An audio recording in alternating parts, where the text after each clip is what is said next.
के राष्ट्रपति से जुड़े उन सभी महत्वपूर्ण संवैधानिक अनुच्छेदों पर जो हर परीक्षा के लिए बेहद जरूरी हैं।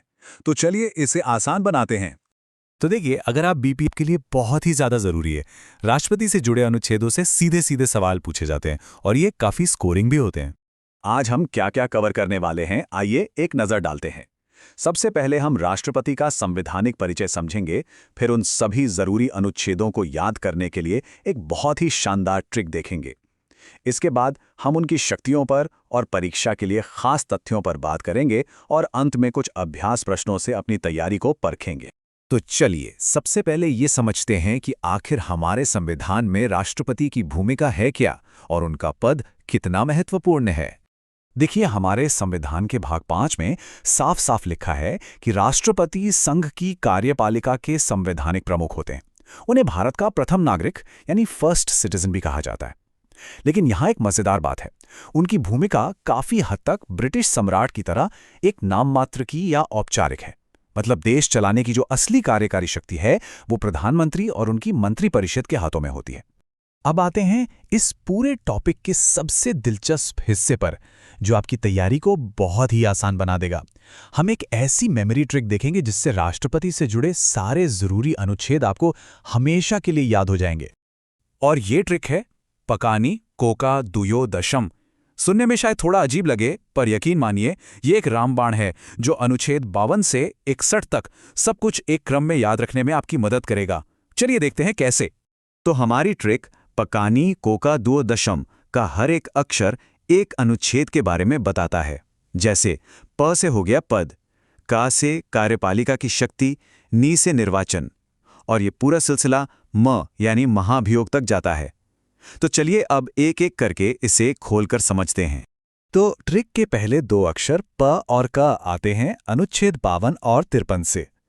अनुच्छेद 52 क्या कहता है? बहुत सिंपल, कि भारत का एक राष्ट्रपति होगा ही होगा, ये पद अनिवार्य है। और अनुच्छेद 53 संघ की सारी कार्यकारी शक्ति राष्ट्रपति को सौंपता है और साथ ही उन्हें तीनों सेनाओं का सर्वोच्च कमांडर भी बनाता है। अब ट्रिक में अगला अक्षर है नी, जो हमें ले जाता है अनुच्छेद 54 पर।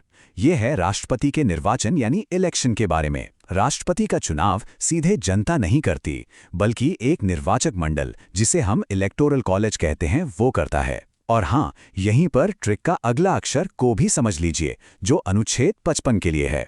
ये चुनाव की रीति या उसके तरीके को बताता है। तो सवाल उठता है कि भाई इस निर्वाचक मंडल में होता कौन कौन है। ध्यान से सुनिएगा, इसमें संसद के दोनों सदनों यानी लोकसभा और राज्यसभा के सिर्फ चुने हुए सदस्य, सभी राज्यों की विधानसभाओं के चुने हुए सदस्य, और दिल्ली, पुडुचेरी और जम्मू कश्मीर जैसी विधानसभा वाले केंद्र शासित प्रदेशों के चुने हुए सदस्य शामिल होते हैं। और सबसे जरूरी बात जो एग्जाम में बार बार पूछी जाती है, मनोनीत सदस्य यानी नॉमिनेटेड मेंबर्स इस चुनाव में हिस्सा नहीं लेते हैं। अब हमारी ट्रिक में फिर से का आता है, और ये है अनुच्छेद 56 के लिए, जो राष्ट्रपति का कार्यकाल बताता है, जो कि 5 साल का होता है। इसके ठीक बाद आता है दू, जो हमें अनुच्छेद 57 के बारे में बताता है, यानी दोबारा निर्वाचन की पात्रता। इसका मतलब ये है कि भारत में कोई भी व्यक्ति कितनी भी बार राष्ट्रपति बन सकता है, इस पर कोई रोक नहीं है। अच्छा, तो राष्ट्रपति बनने के लिए क्या क्या योग्यताएं चाहिए?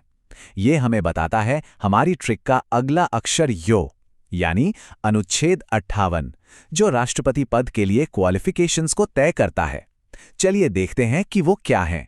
देखिए, राष्ट्रपति बनने के लिए 4 मुख्य शर्तें हैं जो पूरी करनी होती हैं। पहली, वो भारत का नागरिक हो। दूसरी, उम्र कम से कम 35 साल हो। ये नंबर तो दिमाग में बिठा लीजिए, एग्जाम में बहुत पूछा जाता है। तीसरी शर्त, वो लोकसभा का सदस्य बनने के योग्य हो। और चौथी, वो किसी भी लाभ के पद पर ना हो। यहीं पर ट्रिक का अगला अक्षर द भी समझ लीजिए, जो अनुच्छेद 59 से जुड़ा है और पद की दशाओं या शर्तों के बारे में है। अब आते हैं ट्रिक के श पर, जो जुड़ा है अनुच्छेद 60 से। ये है राष्ट्रपति की शपथ यानी ओथ के बारे में।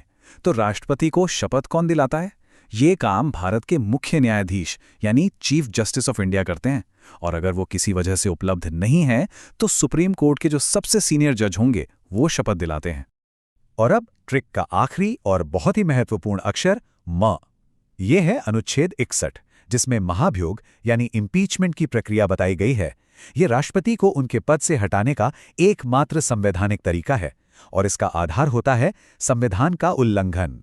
तो ये महाभियोग की प्रक्रिया चलती कैसे है, इसको समझना बहुत जरूरी है। इसे संसद के किसी भी सदन में, चाहे लोकसभा हो या राज्यसभा, शुरू किया जा सकता है। लेकिन इसके लिए 14 दिन पहले नोटिस देना जरूरी है। जिस भी सदन में प्रस्ताव लाया जाता है वहां के कम से कम 1/4 सदस्यों के हस्ताक्षर होने चाहिए और इसे पास कराने के लिए दोनों सदनों में 2/3 का विशेष बहुमत चाहिए होता है। एक मजेदार बात यह है कि भारत के इतिहास में आज तक किसी भी राष्ट्रपति पर महाभियोग नहीं लगा है और यहीं पर अनुच्छेद 62 भी याद रखना जरूरी हो जाता है, जो कहता है कि अगर राष्ट्रपति का पद खाली हो जाए तो 6 महीने के अंदर चुनाव कराना ही कराना है। तो ये तो थे अनुच्छेद 52 से 61 तक के जरूरी प्रावधान। लेकिन राष्ट्रपति की शक्तियां सिर्फ यहीं तक सीमित नहीं हैं। अब हम कुछ ऐसी शक्तियों पर नजर डालेंगे जो एग्जाम के लिए बहुत ज्यादा महत्वपूर्ण हैं। अब दो बहुत ही पावरफुल आर्टिकल्स को देखिए। पहला है अनुच्छेद 72, जो राष्ट्रपति को क्षमादान यानी पार्डन की शक्ति देता है। इसके तहत वे किसी भी अपराधी की सजा, यहां तक कि मौत की सजा को भी माफ कर सकते हैं, कम कर सकते हैं या बदल सकते हैं। दूसरा है अनुच्छेद 123, जो उन्हें अध्यादेश यानी ऑर्डिनेंस जारी करने की शक्ति देता है। सोचिए, जब संसद का सत्र नहीं चल रहा हो और देश को किसी कानून की तुरंत जरूरत पड़ जाए, तब राष्ट्रपति इस शक्ति का इस्तेमाल करते हैं। इसके अलावा अनुच्छेद 111 भी बहुत जरूरी है, जो राष्ट्रपति को संसद से पास हुए बिलों पर सहमति देने, रोकने या वापस भेजने का अधिकार देता है।